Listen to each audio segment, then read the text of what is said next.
날씨도 더운데 오늘 목사님께서 여러분들을 웃게 하셨죠? 네, 휴가 갔다 오셔서 날씨도 더운데 좋은 선물을 주셨습니다. 성도님들이 특징을 보면 이 목회자가 앞에서 실수를 한번 하면 그렇게들 좋아하세요. 그렇죠? 휴가 갔다 오신 선물을 오늘 주신 겁니다. 네, 요즘 실업난이 우리 사회에 큰 문제가 되고 있습니다. 그래서 새로운 정부에서도 이 실업난을 극복하기 위해서 많은 노력을 기울이고 있는 것을 볼 수가 있습니다. 요즘 시대를 삼무 삼포 시대라고 합니다. 세 가지가 없다는 것인데, 하나는 임금이 오르지 않고, 둘째는 일할 자리가 없고 일어나지 않고, 세 번째로는 이 부의 균등한 분배가 없다는 것입니다.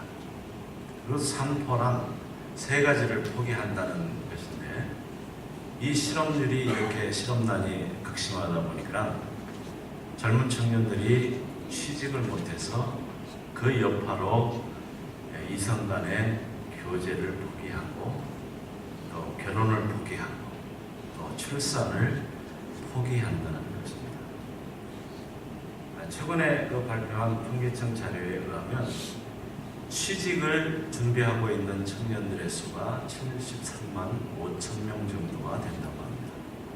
그래서 이렇게 취업난이 어렵다 보니까 대학을 졸업해야 될 학생들이 졸업을 미루고 군대를 가기도 하고, 또 취업에 필요한 여러 가지 자격증을 따기도 하고, 또 여러 가지 스펙을 쌓고 있는 것을 볼 수가 있습니다. 또 취업을 준비하는 사람 중에는 이 성형수술을 해서 면접에 좋은 점수를 받기를 원하는 사람들도 있고, 또 심지어는 이 관상이 좋은 얼굴로 바꾸기 위해서 이 관상가들이 말하는 대로 코는 이런 코, 눈은 이런 눈으로 이렇게 그 관상이 좋은 얼굴로 자기 얼굴을 고치는 이러한 일들도 있다는 것입니다. 세상은 이렇게 사람 하나를 뽑는 대로 외모로 사람을 평가하고 학력을 따지고 또 똑똑하고 능력 있는 사람을 뽑아서 씁니다. 그러나 하나님이 사람을 보시는 방법은 세상의 방법과는 다르다는 것입니다. 오늘 본문의 내용은 다윗이 왕으로 세움을 받을 때 왕으로 세우기 위해서 기름 부음을 받을 때 이야기로 하나님은 사람에게서 무엇을 보시는가를 잘 보여주고 있습니다. 사무엘상 9장을 보니까 사무엘이 사울에게 기름을 부어서 왕으로 세울 때 사울은 자신을 가리켜서 자신은 이스라엘 12지파 중에 가장 작은 베냐민 지파이고, 베냐민 지파 중에서도 가장 작은 집안의 출신이라고 자기를 낮추었습니다. 이럴 때 하나님께서 사울에게 기름을 부어서 왕으로 삼으시고 그의 왕권을 튼튼하게 해주셨습니다. 그런데 세월이 지나면서 이 사울의 마음과 태도가 달라집니다. 자기의 이름이 높아지고 자기의 힘이 세지니까 그의 마음이 교만해져서 하나님의 말씀을 순종하지 않고 그의 마음대로 행동을 하게 됩니다. 그러자 하나님께서 사울을 버리고 이새의 아들 중에서 왕을 삼겠다고 말씀을 하십니다. 이 말을 들은 사무엘은 이새의 집으로 갑니다. 그래서 이새에게 내 아들을 모두 다 내 앞에 데려오라고 이야기합니다. 이새는 자기의 7 아들을 사무엘 앞에 세웁니다. 그런데 사무엘이 보니까 장자인 엘리압을 보니까 그의 키가 훤칠하고 그의 용모가 뛰어납니다. 그래서 속으로 생각합니다. 과연 하나님께서 이 엘리압을 왕으로 세울만 하시구나 이렇게 생각을 하고 그에게 기름을 부으려고 하는데 하나님께서 그의 용모와 키를 보지 말라고 하십니다. 내가 보는 것은 사람과 같지 아니하다. 사람은 외모를 보거니와 나 여호와는 사람의 중심을 보느니라 말씀을 하십니다. 그래서 이번에는 둘째 아들을 세웁니다. 그래서 그럼 이 아이인가 보다 이렇게 생각을 했는데 하나님께서는 둘째도 아니라고 하십니다. 셋째를 세웠습니다. 그도 아니라고 하십니다. 이렇게 해서 일곱째까지 다 사무엘 앞에 섰는데 하나님은 이 일곱이 다 아니라고 하시는 것입니다. 그러자 사무엘이 당황합니다. 하나님께서 분명히 이새의 아들 중에서 하나를 왕으로 세우시겠다고 했는데 일곱이 다 아니라고 하니까 사무엘이 당황을 한 것입니다. 그래서 이새에게 묻습니다. 내 아들들이 이게 다냐? 그랬더니 이새가 밖에 지금 양을 치고 있는 막내가 하나 있기는 한데 그 막내는 볼 필요도 없습니다. 이렇게 얘기를 합니다. 왜냐하면 아버지 이새가 볼 때 다윗은 보잘것없고 신통한 아이였기 때문에 양이나 치고 있으라고 하는 것입니다. 그런데 사무엘은 이 막내를 데려오라고 이야기합니다. 양을 지키고 있던 이 다윗이 사무엘 앞에 섰을 때 하나님께서 말씀하십니다. 내가 택하니가 그니 일어나 기름을 부으라고 하십니다. 아버지나 형제들이 볼 때 보잘것없고 신통하지 않았던 이 다윗을 보고 하나님은 내가 이새의 아들 다윗을 만나니 내 마음에 맞는 사람이라 내 뜻을 다 이루리라 말씀을 합니다. 그 결과 다윗은 이스라엘의 역사상 가장 위대한 왕이 되었고 내 마음에 맞는 사람이라고 하는 하나님의 축복을 받는 사람이 되었습니다. 그렇습니다. 사람이 볼 때는 보잘것없고 신통하지 않은 사람이라 할지라도 하나님에 맞는 사람이 되기만 하면 하나님은 그 사람을 들어 높이 쓰시고 존귀한 사람으로 세우시는 것입니다. 그러면 하나님은 사람에게서 무엇을 보시는가? 첫째로 믿음을 보십니다. 사울이 왕으로 있을 때 이 블레셋이 이스라엘에 쳐들어왔습니다. 그런데 그 장군이 누구냐면 골리앗입니다. 골리앗은 키가 3m에 이르고 놋투구를 쓰고 방패를 들고 놋 갑옷을 입고 팔다리에는 견갑을 차고 또 그가 든 이 창은 이 배틀채 같다고 했습니다. 그래서 골리앗을 공격할 만한 한 군데의 약점도 찾아볼 수 없을 정도로 완벽하게 무장을 한 장군입니다. 그런데 이 사람이 아침 저녁으로 매일 나와서 이스라엘전 앞에서 너희 중에 한 사람을 내게로 보내라. 그가 나와 싸워서 그가 나를 죽이면 우리가 너희의 종이 되겠고 내가 그를 죽이면 너희가 우리의 종이 될 것이라고 조롱을 합니다. 그런데 어느 날 이 양을 치고 있던 다윗이 아버지의 심부름으로 전쟁터에 있는 형들의 안부를 묻기 위해서 심부름을 갑니다.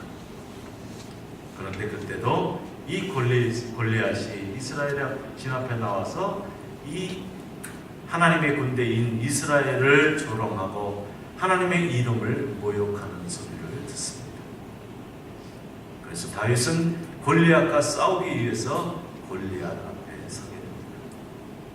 골리앗이 보니까 이 어린 소년 하나가 나오는데 보니까 아무런 무기도 갖지 않았어요. 또 자기 몸을 보호할 갑옷도 입지 않았습니다. 그래서 이 골리앗이 하도 기가 막혀서 내가 나를 개로 여기고 막대기를 가지고 나왔느냐. 하도 기가 막혀서 그렇게 이야기를 합니다.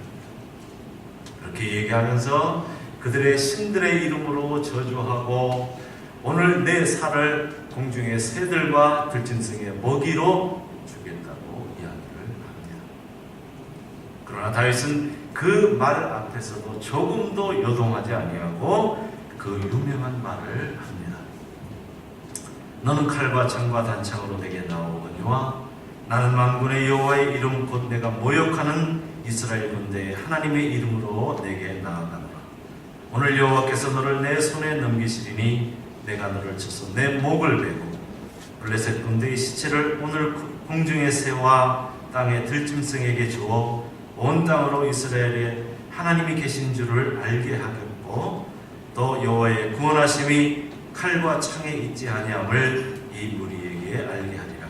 전쟁은 여호와께 속한 것인즉 그가 너희를 우리 손에 넘기시리라 하고 그가 가진 돌 물매에 넣어서 던질 때 그 돌이 정확하게 골리앗의 이마에 박히고 그 자리에서 골리앗이 쓰러지게 됩니다.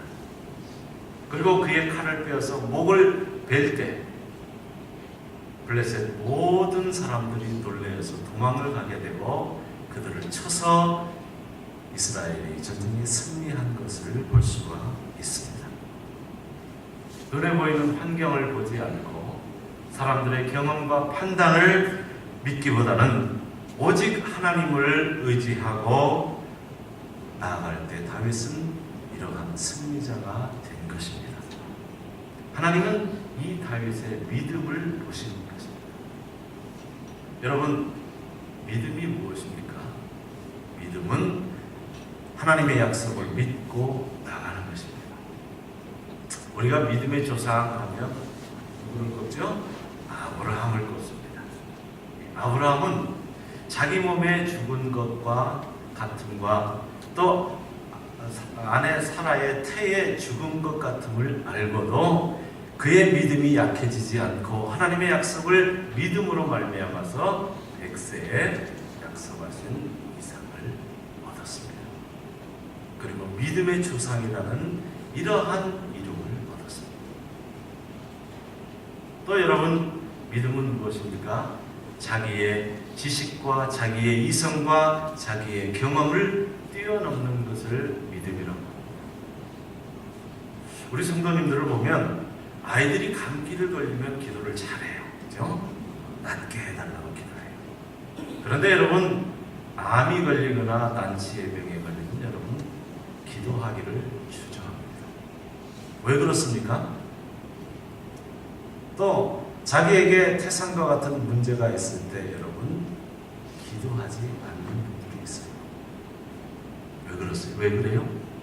자기의 경험과 자기의 지식으로 하나님의 능력을 제한하기 때문에 믿지 않는 거예요.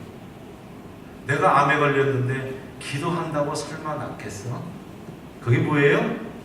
자기 경험에 의한 것입니다. 자기의 지식에 근거한 것입니다. 그러나 여러분, 하나님은 우리의 지식과 우리의 경험을 뛰어넘는 분이십니다. 우리의 생각을 초월하시는 분입니다. 하나님은요, 감기나 암이나 아무런 차이가 없는 분이세요. 왜 우리가 하나님의 능력을 체험하지 못하고 하나님의 기적을 체험하지 못해요? 내 경험, 내 지식, 하나님이 일하실 수 없도록 우리가 하나님을 제한하기 때문에 그렇습니다. 그러므로 믿음은 우리의 지식을 뛰어넘는 것입니다. 우리의 경험과 이성을 뛰어넘는 것입니다. 세 번째로 믿음은 무엇입니까? 우리가 바라는 것들의 결과를 미리 내다보는 것입니다.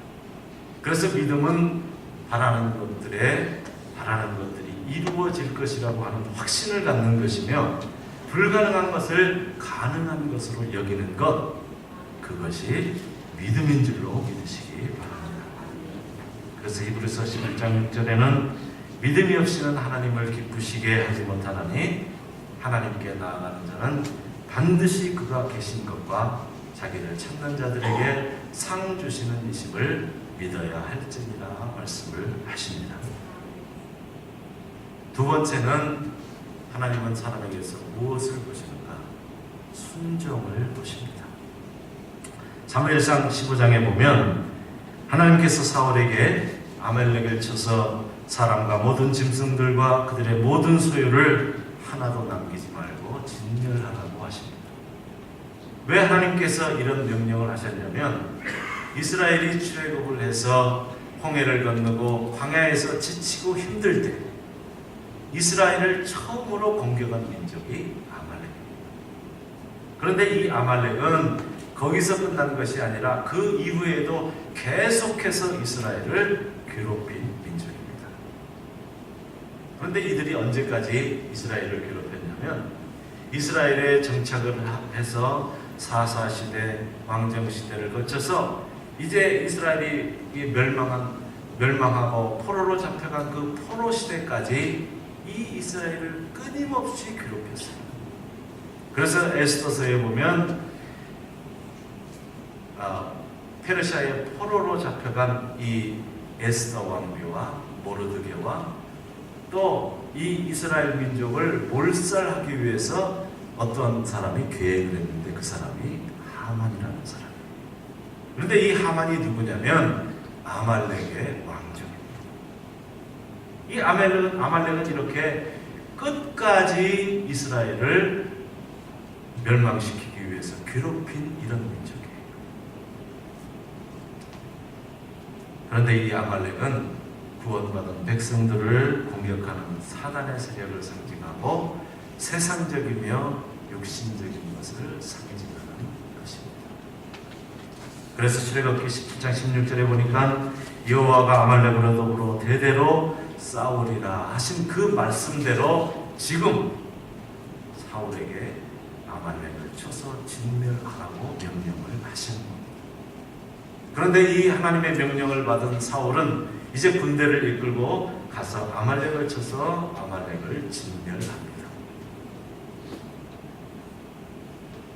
그런데 이 사울이 아말렉의 왕 아갑과 또 소와 양 중에서 살찌고 좋은 것은 죽이지 않고 끌고 옵니다. 하나님의 말씀을 지금 불순종하는 겁니다. 좋은 것을 보니까 욕심이 생긴 것입니다. 그래서 이것을 본 사무엘이 사울에게 책망을 합니다. 그러자 이 사울이 하는 말이 내가 진멸할 것 중에서 좋은 것을 가지고 여호와 하나님께 제사를 드리려고 이 소와 양을 끌고 왔다는 거예요. 그때 사무엘은 순종이 제사보다 낫고 듣는 것이 수양의 기름보다 낫다고 이야기합니다. 그 결과로 이 사울은 그의 하나님으로부터 버림을 당하고 그의 왕위를 잃게 됩니다.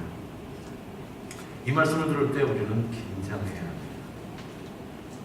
우리가 하나님의 말씀을 버릴 때 하나님도 우리를 버리신다는 이 사실을 여러분 잊어서는 안 될 것입니다. 그런데 다윗은 왕이 된 후에도 무슨 일을 하든지 하나님을 의지하고 하나님의 말씀을 듣고 합니다. 전쟁을 할 때도 하나님 전쟁할까요 말까요 물어보고 하나님의 말씀을 듣고 나가서 전쟁합니다. 또 하나님 앞에 범죄를 했을 때도 하나님의 종들을 통해서 주시는 그 말씀에 즉시 회개하고 순종하는 것을 볼 수 있습니다. 그 대표적인 예가 밧세바 일입니다. 하나님 앞에 책망을 들을 때 즉시 회개하고 그의 베개와 침상을 적실 정도로 회개하는 이 다윗의 모습을 볼 수가 있습니다. 그래서 열왕기상 15장 15절에는 이는 다윗이 햇사람 우리아의 일 외에는 평생의 여호와 보시기에 정직하게 행하고 자기에게 명령하신 모든 일을 어기지 아니하였다고 하고 있습니다. 이렇게 다윗은 하나님의 말씀에 온전히 순종하는 사람이었고 하나님은 이 다윗의 순종을 보시는 것입니다. 세 번째로 하나님은 사람에게서 무엇을 보시는가? 겸손한 마음을 보십니다. 성경에서 말하는 겸손은 세상에서 말하는 겸손과 다릅니다. 세상에서 말하는 겸손은 다른 사람에게 인사를 잘하거나 예의가 바른 사람을 보면 저 사람 겸손하구나 이렇게 이야기를 합니다. 그러나 성경에서 말하는 겸손은 그렇지 않습니다. 성경에서 말하는 겸손은 자기 자신의 한계를 깨닫고 그래서 하나님을 의지하고 하나님 앞에 자신을 낮추는 것, 그것을 겸손이라고 합니다.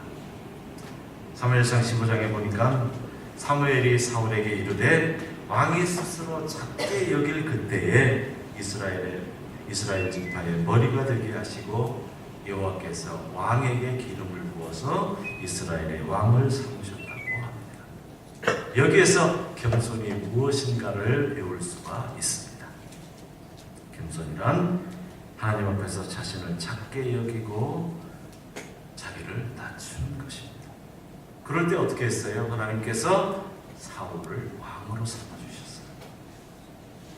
그런데 왕이 된 후에 사울이 스스로 큰 자가 되어서 하나님의 말씀을 불순종할 때 하나님으로부터 버림을 당하고 왕위를 잃게 된 것입니다. 그러나 다윗은 이스라엘을 통일하고 그 주변 국가를 정복한 그러한 이스라엘 역사상 가장 위대한 왕이며 수많은 재물을 가진 사람이었습니다. 그런데 이 다윗이 어떻게 하냐면 자기를 양으로 비유를 합니다. 그래서 시편 23편에 여호와는 나의 목자시니 내게 부족함이 없다고 고백을 하는 것을 볼 수 있습니다. 내게 부족함이 없다는 뜻이 뭐냐면 내가 더 이상 바랄 것이 없을 정도로 나는 지금 만족하고 행복하다는 것입니다. 부족함이 없다는 것입니다. 그런데 내가 이렇게 만족하고 행복하고 부족함이 없는 그 이유는 내가 다른 국가들을 정복해서 이 권력이 있고 내게 많은 재물이 있어서 내가 만족하고 행복하다는 것이 아닙니다. 내가 행복하고 부족함이 없는 이유는 여호와께서 나의 목자가 되시기 때문에 내가 행복하다는 것입니다. 내게 부족함이 없다는 것입니다. 이 순종과 겸손이 다윗을 위대한 왕이 되게 하는 것입니다. 이렇게 하나님 앞에서 자신을 낮추고 겸손한 사람은 하나님이 그 사람을 높이 들어 쓰시지만 하나님 앞에 자신을 높이고 교만한 자는 하나님께서 그 사람을 물리치시는 것을 우리가 볼 수가 있습니다. 네 번째로 하나님은 사람에게서 무엇을 보시는가? 사모하는 마음을 보십니다. 다윗이 이제 언약궤를 모시고 올 때 왕은 자기 체면 채통 다 버리고 이제 왕복도 벗고 배 에봇을 입고 언약궤를 이제 옮기기 위해서 갑니다. 그리고 옮겨올 때 하나님 앞에서 자기의 온 힘을 다해서 춤을 춥니다. 그러다 보니까 그 배옷이 벗겨지는 줄도 모르고 자기의 온 몸이 드러나는 줄도 모르고 힘써서 하나님 앞에서 춤을 추는 다윗을 볼 수 있어요. 그때 그 광경을 본 아내 미갈이 무엇이라고 비난을 합니까? 왕이 되어가지고 채신머리 없이 백성들 앞에서 뭐하는 그이 꼴이냐고 비난을 합니다.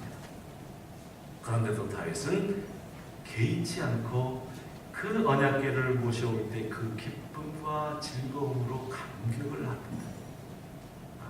이것은 다윗이 얼마나 성전을 사모하고 하나님 앞에 예배를 얼마나 사모하는지를 보여주는 장면입니다.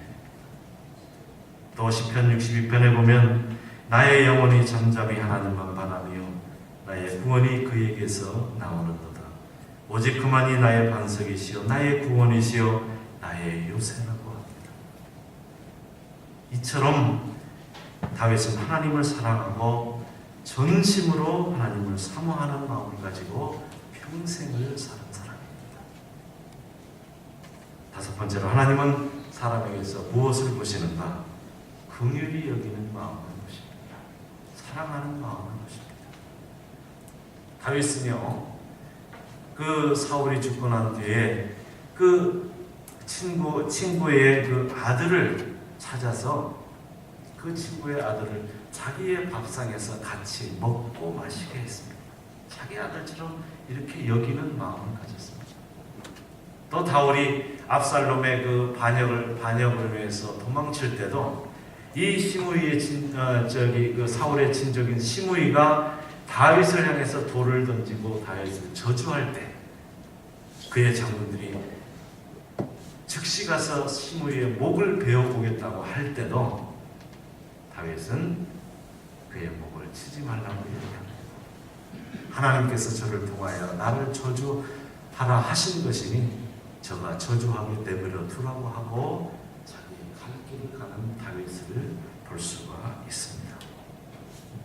다윗은 이처럼 긍휼한 마음을 가지고 또 사랑하는 마음을 가진 사람이었습니다. 그 마음을 귀하게 보셔서 하나님은 다윗을 위대한 왕이 되게 하신 것입니다. 하나님은 우리에게서 사람에게서 무엇을 보시는가? 우리의 외모를 보시지 아니하고 우리의 중심을 보신다고 하십니다. 오늘 찬양대가 그 찬양하는 마음대로 하나님은 우리에게 진심으로 우리가 신자가 되기를 바라시며 하나님은 우리에게 진심으로 믿음이 있는 자가 되기를 원하시며 하나님은 진심으로 우리가 하나님 말씀에 순종하는 자, 하나님 앞에 겸손한 자, 또 사랑을 가진 자가 되기를 하나님은 원하세요. 성도 여러분, 우리의 외모를 가꾸지 마시고 우리의 마음을 가꾸시기를 바랍니다. 하나님 앞에 정말 진심으로 우리의 중심이 바로 서는 이러한 여러분들이 되시기를 바랍니다. 그럴 때 하나님은 여러분들을 들어서 사용하실 것입니다. 여러분들을 이 땅에서 존귀하게 하실 것입니다. 성도 여러분, 정말 하나님 앞에 하나님의 마음에 맞는 성도들이 되셔서 다윗이 누렸던 그 은혜와 그 축복을 누리는 우리 성도님들 다 되시기를 주의 이름으로 축원합니다. 아버지 하나님 감사합니다. 오늘도 말씀을 통해서 하나님은 우리의 외모가 아니라 마음을 보신다고 하셨사오니 하나님 우리의 외모를 꾸미기보다 우리의 마음을 꾸미고 단장하는 하나님의 귀한 백성들이 되게 하여 주시옵소서. 그래서 하나님으로부터 참 너는 나의 마음에 맞는 자라고 하는 이 아버지 하나님 축복을 누리게 하시고 이 땅에서도 하나님의 은혜로 세우심을 받고 쓰임을 받는 하나님의 귀한 복된 성도들이 다 되게 하여 주시옵소서. 이런 은혜가 우리에게 있을 줄 믿사오며 예수님의 이름으로 기도합니다.